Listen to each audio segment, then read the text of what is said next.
60+ हात वर करू शकता तुम्ही जर कोणाचे असतील तर. डॉक्टर 60+ एज असलेले. त्यानंतर बिझनेस ओनर ज्यांची एज 60+ आहे. ओके. त्यानंतर रिटायर्ड टीचर्स.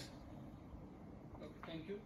त्यानंतर रिटायर्ड गव्हर्नमेंट ऑफिसर्स जे क्लास 1 आणि क्लास 2 म्हणून रिटायर झालेत, असे कुणाचे ओळखीचे आहेत? Okay, thank you sir.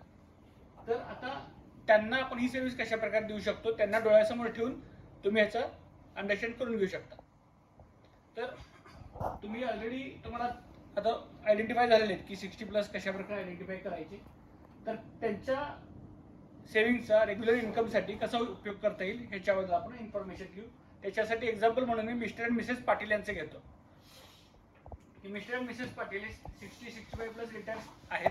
त्यांच्याकडे सेव्हिंग रेडी आहे आणि रेडी सेव्हिंग असल्यामुळे त्यांना रिटर्न चेंज करायचे नाही आहेत. ते एवढा एज झाले की त्यांना रिटर्नसाठी काही काम नाही करायचं. त्यांचे जे पैसे आहेत ते सुरक्षित राहिले पाहिजेत आणि त्यातून त्यांना मंथली रिटर्न्स आले पाहिजेत. मंथली त्यांना इन्कम आला पाहिजे. त्याचा फायदा त्यांच्या मंथली लाईफचा जो एक्सपेन्स आहे त्यासाठी करू शकतील. त्यांचा हेल्थ एक्सपेन्स जे असतील त्यासाठी करू शकतील आणि फॅमिलीमध्ये काही गिफ्टिंग वगैरे असेल, काही इव्हेंट्स वगैरे असतील तर त्यासाठी करू शकतील. तर अशा प्रकारचे त्यांचे एक्सपेन्स असतात, ते व्यवस्थित व्हावेत ह्याच्यासाठी आपण HWPचा उपयोग करून घेऊ शकतो. तर ते का HWP का?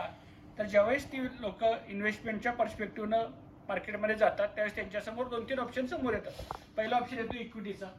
इक्विटीमध्ये ते जाऊ नाही शकत कारण ती व्हॉलॅटिलिटी असते.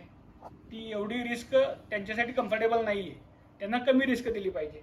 त्यानंतर त्यांच्यासमोर येतो LIC किंवा लॉक इन ऑप्शन त्यांच्यासमोर येतात. तर त्या एजला त्यांना लॉक इन ऑप्शन पण देऊन उपयोग नाही आहे की कधी पाहिजे तेव्हा त्यांना पैसे काढता आले पाहिजेत की लिक्विडिटीचा आपण इम्पॉर्टन्स तिथे येतो. आणि त्यानंतर येतं FD मध्ये ते इन्व्हेस्टमेंट करू शकतात का? तर FD मध्ये पण ते इन्व्हेस्टमेंट जास्त केली तर उपयोग नाही आहे कारण की तिथे महागाईवर मात नाही केली जात. महागाई जर 8% वाढत असेल तर तुम्हाला रिटर्न कुठेतरी 10% मिळाले पाहिजेत, तरच तुमचं इन्फ्लेशन भेटून तुमचे रिटर्न जनरेट होणार आहेत. नाहीतर पोस्ट टॅक्स जे रिटर्न तुम्हाला येणार आहेत ते लॉसमध्येच असणार आहेत. तर त्याच्या उत्तर सगळ्याचं नो असल्यामुळे त्या 3चा तुम्हाला HWP सारखा ऑप्शन ओपन होतो. मग HWP मध्ये काय होतं, आपले पैसे इन्व्हेस्ट होतात. जसं आपण आत्ता बघितलं, त्याचे प्रत्येक महिन्याला रेग्युलर विड्रॉल्स आपण करू शकतो आणि तुमचं आयुष्य आरामात ते जगू शकतं.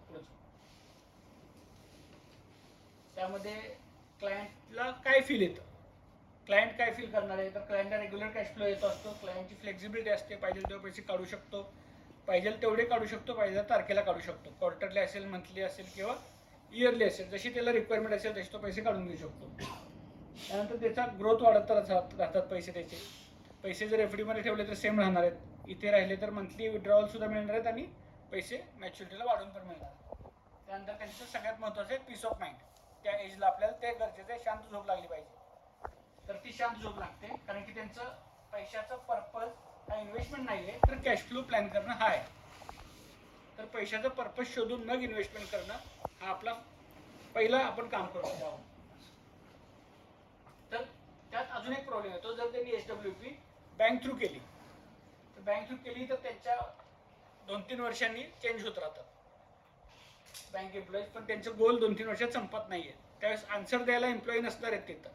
आम्ही कायम हेच काम करत असल्यामुळे त्यांना पाहिजे तेव्हा आम्ही एक कॉल अवेअर सर्व्हिस देणार आहे आणि त्यांचे प्रॉब्लेम जे असतील ते सॉल्व्ह करणार आहे.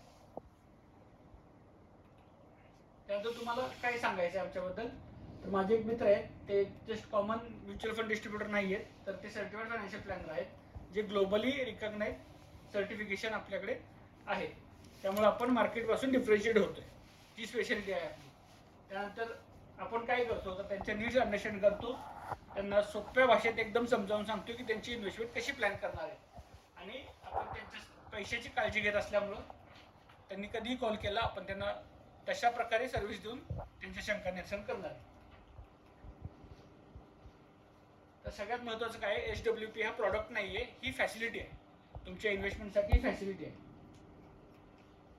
तर आपण प्लॅन आधी करतो आणि प्रॉडक्ट नंतर देतो. त्याच्यानंतर माझे गिव्ज आहेत doctors, government employees, IT employees, teachers, pharmacist आणि NRIs. त्यानंतर परत तुमच्या कॉन्टॅक्ट लिस्टमध्ये जावा आणि एकदा चेक करा डॉक्टर 60+ कोण आहेत का, बिझनेस ओनर कोण आहेत का, retired teacher, retired government officer आणि त्यांना हा प्रश्न विचारू नका की तुम्हाला SWP करायचे का, तर त्यांना असं विचारा तुम्ही तुमच्या रिटायरमेंटचा इन्कम कशा प्रकारे प्लॅन करणार आहे की तुम्ही रेफरल जनरेट करायला मदत करू शकाल. धन्यवाद.